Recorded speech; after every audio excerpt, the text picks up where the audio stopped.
Hello everyone. So this session I'm taking especially for the people who are going to prepare their prelims for the first time, and then I'll have another session for the mains. So बहुत ज़्यादा ऐसा लंबा sessions नहीं होंगे, extensive session है but so first we will talk about prelims, how to approach it, and then we will be talking about mains and how to approach it. I hope most of the people know about me. If not, मेरा नाम सौम्य शर्मा है और मेरे इस बार rank 168 आई है and I will be getting IPS. So let us start directly start. ठीक है, तो सबसे पहला हम लोग स्टार्ट करेंगे प्रीलिम्स से. So how to go about prelims. तो इसमें बहुत सारे डाउट्स जो आते हैं बच्चों के, दे रिवॉल्व अराउंड कि सबसे पहला तो आ जाता है सोर्सेज, फिर आ जाता है कई बार बच्चों का कि टाइमलाइन क्या रखें साल की, कि कब हम लोग स्पेसिफिक प्रीलिम्स प्रिपरेशन की टाइमलाइन रखें. ये भी होता है कई लोगों का डाउट कि स्पेसिफिक प्रिपरेशन जो प्रीलिम्स ओरिएंटेड होती है वो कब से स्टार्ट करें. तो ये हो गया. उसके अलावा प्रैक्टिस वगैरह उसकी कैसी करी जा सकती है, how to improve, how to become exam ready. तो ये 3-4 चीजें मेन होती हैं प्रीलिम्स के पॉइंट ऑफ व्यू से, जो डिस्कशन में रहती है, इंसान हमेशा चलती रहती है आपकी. And then you can also talk about revision वगैरह का शेड्यूल, कि कैसे रखा जा सकता है. ठीक है, तो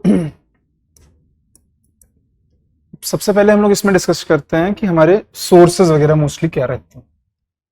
तो सोर्सेज के लिए प्रीलिम्स के लिए मैं कहता हूँ मोस्टली कि प्रीलिम्स में थोड़ा सा ब्रॉड कवरेज होता है and sometimes the coverage is more on keyword, information, data, pointers. तो आपको इन सब चीजों के लिए हमेशा एक्टिव रहना है, where you have to look around कि कहाँ पे ऐसी चीजें क्वेश्चंस बन सकते हैं. तो अगर कोई भी बुक्स पढ़ रहे हैं या कोई भी और कंटेंट पढ़े, कोई पीडीएफ पढ़ रहे हैं कोचिंग वगैरह की, तब भी आपको बहुत श्योर होना है कि मुझे वो चीजों के लिए लुक आउट करना है which can be asked in question. तो बहुत प्रोएक्टिवली पढ़ना होता है. प्रोएक्टिवली पढ़ने से पहले आपको अपना फाउंडेशन सुधारना है. तो सबसे पहले स्टेप होता है सोर्सेस का कि भाई एक foundation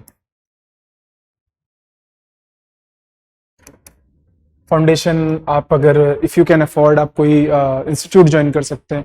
if you can not, foundation का तब भी तरीका होता है आप एनसीईआरटीज के थ्रू पढ़ेंगे, आप जो रेफरेंस बुक्स होती हैं main books most of the people use करते हैं आप वो पढ़ेंगे, आप वहां से सीखेंगे. And then YouTube is there ChatGPT वगैरह इज ऑल्सो देयर, तो वहां से भी आप अपने डाउट क्लियर कर सकते हैं. तो वो it's not an issue that is. But वो जो सेकंड वाला है वो थोड़ा सा ज्यादा टाइम लेता है. अगर आपको इंस्टीट्यूट के विदाउट इसके जाना होता है तो थोड़ा सा टाइमलाइन में भी आपको इंक्रीज करनी पड़ेगी अपनी. तो फाउंडेशन आपका सबसे इंपॉर्टेंट पार्ट होता है. इसके बाद जो सोर्सेज पे आते हैं, इसमें बुक्स वगैरह मैं जो सबको रिकमेंड करता हूँ कि अगर आपको अपना बेस सुधारना है, फाउंडेशन सुधारना है, तो आपको स्टार्ट करना पड़ेगा एनसीईआरटी से. And I think that is well known fact as well. Most of the toppers जो आप रहेंगे या जो भी जिन्होंने पढ़ाई की है काफी टाइम तक, वो आपको यही बताएंगे कि एनसीईआरटीज वगैरह से स्टार्ट करना चाहिए. यहाँ पे जो बेस लेवल की नॉलेज होती है दैट इज क्वाइट गुड, और आपको उसमें समझ में आने लगेंगी चीजें. At least you start grasping those concept, those thing, कि कैसे पढ़ना भी है आगे. तो उसके बाद फिर आती हैं आपकी कुछ इंपॉर्टेंट रेफरेंस बुक्स जो आप पढ़ने के लिए यूज करेंगे, जो आपकी मेन बुक्स भी हो सकती है, not just reference, main books भी हो सकती हैं आपकी. तो फॉर एग्जांपल मैं जो यूज करता था, मैं करता था लक्ष्मीकांत. ठीक है, ये होती थी पॉलिटी कॉन्स्टिट्यूशन के लिए. फिर मैं यूज करता था स्पेक्ट्रम, यूज करता था for modern Indian history.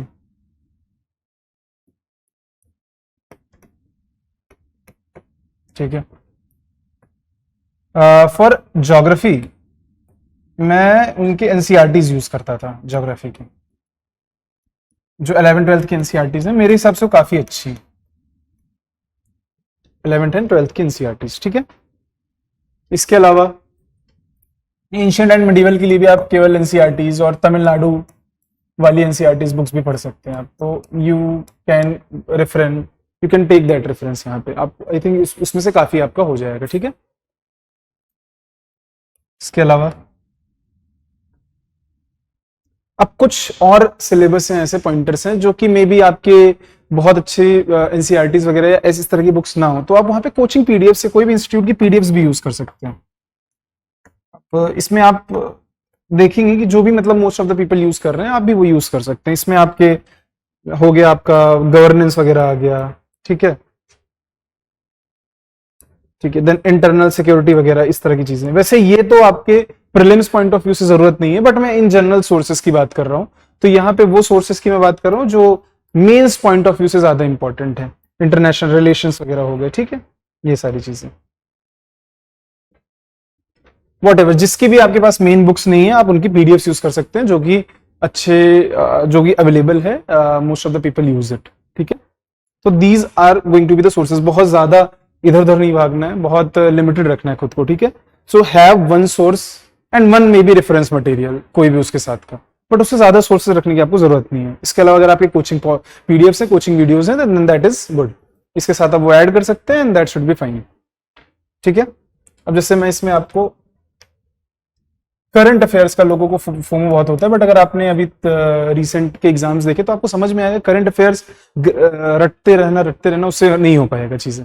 Current affairs जितना भी पढ़ रहे हैं अच्छे से उसको इंटरनलाइज कीजिए, उसमें से जो चीजें आती हैं वो आप करके आइए, बाकी नहीं आती है तो नहीं करिए। तो इट्स मोर अबाउट एक्यूरेसी की, जो चीज आती है उसमें से आप बेस्ट वे में एनालिटिकल, अगर कोई क्वेश्चन पूछता है तो आप कर पा रहे हैं कि नहीं, that is going to be the most important thing right now. तो इसमें आप कोई भी एक एनुअल मैगजीन जो आती है, जैसे मैं मेंस 365 यूज करता था, तो जो भी एनुअल मैगजीन आपको पसंद है वो आप यूज कर सकते हैं। If you read newspaper on a daily basis, goods, it's good, but do not waste too much time on that, do not utilize it, but only maybe for 45-50 minutes, that is it. उससे ज्यादा अगर आप time दे रहे हैं newspaper में तो फिर दिक्कत आएगी, फिर यहाँ वहां का आपका रिटर्न ऑन इन्वेस्टमेंट कम हो रहा है आपके टाइम का। आप उसी टाइम में बहुत सारा कुछ पढ़ सकते थे फ्रॉम स्टैटिक पोर्शन, और वो आपका बेटर होता, आपका उसमें से जो चीजें हो सकता था एग्जाम में आए वो ज्यादा होती। हमें एग्जाम रेडी बनना है at the end of the day, तो इसमें एनुअल मैगजीन वगैरह आप कर सकते हैं। उसके अलावा मंथली मैगजीन भी आती है, कई लोग वो करना पसंद करते हैं, मंथली मैगजीन, उसमें कवरेज थोड़ा और ज्यादा एक्सटेंसिव हो जाता है। इसके अलावा अगर आपको करना है तो you can go through some newspaper whatever, but मैं अपना अगर बताऊं पर्सनल, तो मैंने कभी newspaper for prelims and mains point of view नहीं पढ़ा था। I used to go through magazines and that was sufficient for me, ठीक है। So this is about sources. अब मेन चीज अपती है हमारी कि टाइमलाइन हमने क्या रखनी है, टाइमलाइन स्पेसिफिक, क्योंकि we know most of the people start around May June July, और फिर उनका नेक्स्ट ईयर अगर वो दे रहे हैं तो उनको लगता है कि किस टाइम तक मैं अपना सिलेबस कंप्लीट करूं एंड देन स्पेसिफिक प्रीलिम्स की प्रिपरेशन स्टार्ट करूं। उसके लिए आपको बहुत इंपॉर्टेंट है ये जानना कि प्रीलिम्स की जो प्रिपरेशन होती है वो इस पे डिपेंड कर रही है कि आपका सिलेबस कवरेज पहले कितना अच्छा हुआ है। तो अगर आपका syllabus coverage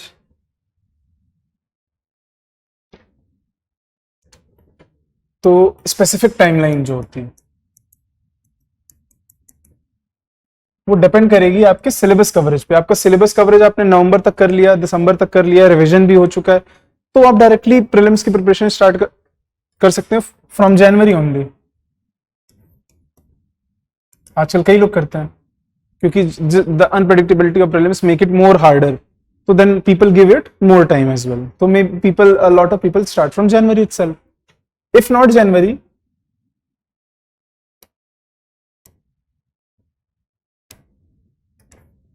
if not January तो आप उसकी जगह क्या कर सकते हो, आप कर सकते हो फ्रॉम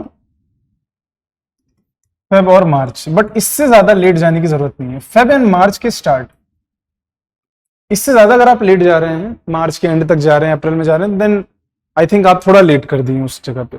इट शुड बी, ये मुझे बहुत सही स्पेसिफिक टाइमलाइन लगती है। मोस्ट ऑफ द टाइम मैं जो स्टार्ट किया करता था, मैंने मार्च के स्टार्ट से स्टार्ट कर देता था प्रीलिम्स की प्रिपरेशन। दिसंबर तक मोस्ट ऑफ द टाइम मेरी प्रिपरेशन कंप्लीट हो जाती थी। जनवरी फरवरी में मैं अपना रिवीजन कर लेता था, थोड़े आंसर राइटिंग अगर करने थे वो कर लेता था, कुछ चीजें बच जाती थी ऑप्शनल की कंसोलिडेशन वगैरह वो कर लिया होते थे, एंड या फिर एथिक्स से रिलेटेड। एंड देन मार्च से मैं directly start of March and I started my prelims specific preparation. ऐसा नहीं उससे पहले नहीं कर रहा होता था, but it used to B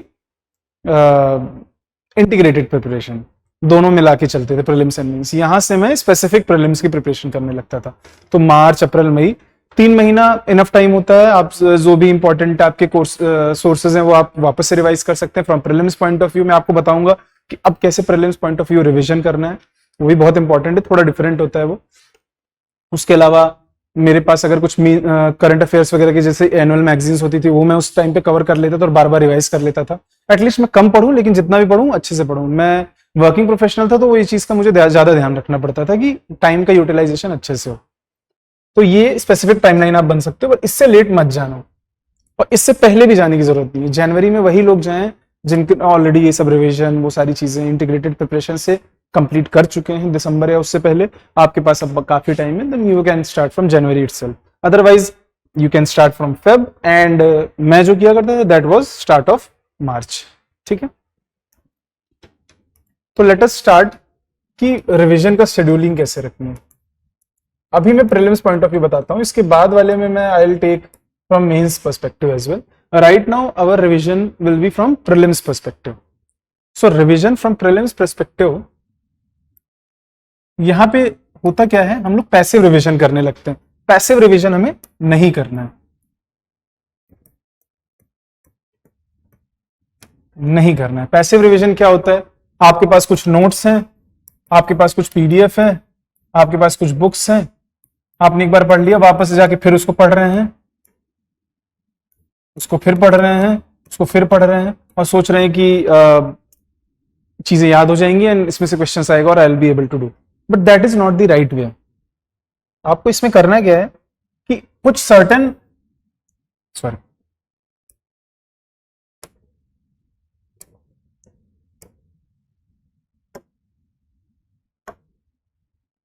इसमें आपको करना क्या है, ये चीज नहीं करनी है। आपको करना क्या है, करना है आपको अपना रिवीजन थोड़ा एक्टिव रखना है।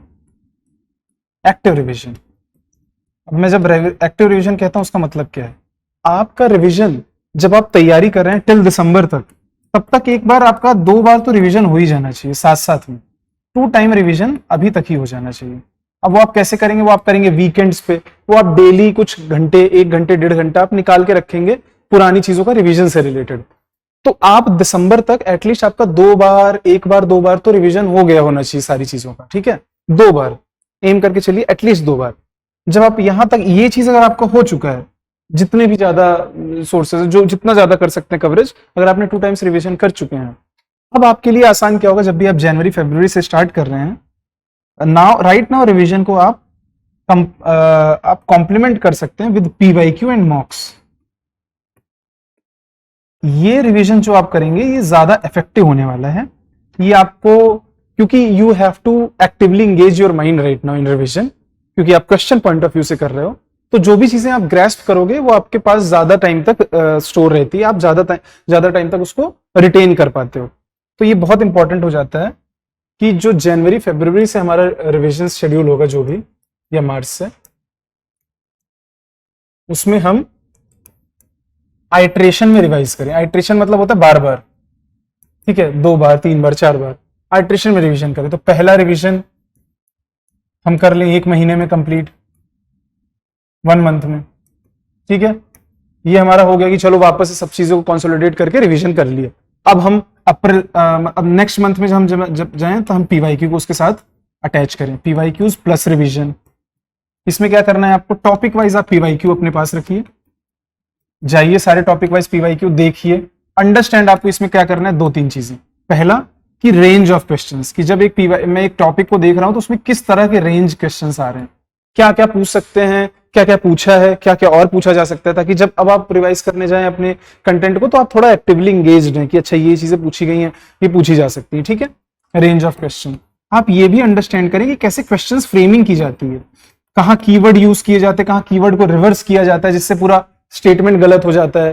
तो क्वेश्चंस, प्रेजेंस ऑफ माइंड अपना बढ़ाने स्टार्ट कीजिए, क्वेश्चंस की फ्रेमिंग को समझने स्टार्ट कीजिए कि कैसे एग्जामिनर फ्रेम कर रहा है, कहां वो आपसे गलतियां करवाता है, कहां वो डेटा को चेंज कर देता है, किस तरह से वो डेटा को बार बार चेंज करता है। तो try to analyse a pattern, try to analyse understanding कि कैसे वो फ्रेमिंग की जाती है क्वेश्चंस की, स्टेटमेंट्स की। वो बहुत इंपॉर्टेंट है। वो अगर आप समझ जाएंगे तो उसी तरीके के स्टेटमेंट्स बार बार आएंगे, अगली बार भी आएंगे, बार बार आएंगे क्वेश्चंस, तो आप you will be in a better place कि you will be able to realise कि हाँ यहाँ पे ये चीजें गलत हैं, मोस्ट ऑफ द टाइम गलत होती हैं, यहाँ पे आई नो कि डेटा फैक्ट कुछ इस तरह का था, यहाँ पे कुछ तो रिवर्स किया गया है। You will be very actively engaged with that. बहुत आप प्रेजेंट रहेंगे while you are reading that question. कई बार रिवर्स कर दिया जाता है डेफिनेशन, ठीक है। तो ये सारी चीजें आपको क्वेश्चन फ्रेमिंग जो होती है ये बहुत इंपॉर्टेंट है अंडरस्टैंड करना। और आपको रेंज ऑफ क्वेश्चन, अब ये सब आपको पता चल गया। अब आप वापस से आके फिर से रिवीजन करेंगे, ये जो सेकंड रिवीजन है। अब जब ये रिवीजन करेंगे तो आप बहुत एक्टिवली इंगेज रहेंगे, आपको पता है कि क्या क्या चीजें इंपॉर्टेंट हैं, क्या क्या चीजें नहीं इंपॉर्टेंट हैं, कौन कौन से टॉपिक्स, कौन कौन से चैप्टर्स पे मुझे ज्यादा ध्यान देना है जहां से बार बार क्वेश्चंस आ रहे हैं। आपको ये भी पता रहेगा किस तरह के स्टेटमेंट्स वो फ्रेम करते हैं, तो आप कीवर्ड्स वगैरह उन पे आप ध्यान देने स्टार्ट करेंगे। तो ये पार्ट जो होता है, ये फायदा हो जाता है आपका जब आप पीवाईक्यू के साथ इंगेज करते हैं। उसके बाद अगले मंथ में मॉक्स भी देने स्टार्ट कीजिए, मॉक्स के साथ पीवाईक्यूज करते रहिए, मॉक्स भी दीजिए, देखिए कौन कौन सा आपका वीकर एरियाज है, वीकर एरियाज आपको पता चलेगा, आप वापस से जाके उसका रिवीजन कीजिए। बस यही करना है आपको, you have to do it again and again, iteration में। गलती किया, समझे अपने गलती, आप वापस से जाके रिवीजन किया, अपने उस गलतियों को ठीक किया। ये सारी चीजें आइट्रेशन में होनी है, बार बार होनी, बार बार होनी है। ये तभी हो पाएगी पॉसिबल जब आपका कंटेंट कम है। बहुत ज्यादा कंटेंट होल्ड करते चले जाएंगे तो ये अनएंडिंग चीज हो जाएगी, आप कभी ये कर ही नहीं पाएंगे। और ये करना बहुत जरूरी है, आइट्रेशन में चीजें, ठीक है। तो अभी तक हमने टाइमलाइन भी डिस्कस कर लिया है, हमने सोर्सेज डिस्कस कर लिया, हमने रिवीजन शेड्यूलिंग ऐड कर लिया, और हमने प्रैक्टिस कर ली कैसे हमें एग्जाम रेडी बनना है पीवाईक्यूज और उससे related. So this was from prelims perspective, ठीक है।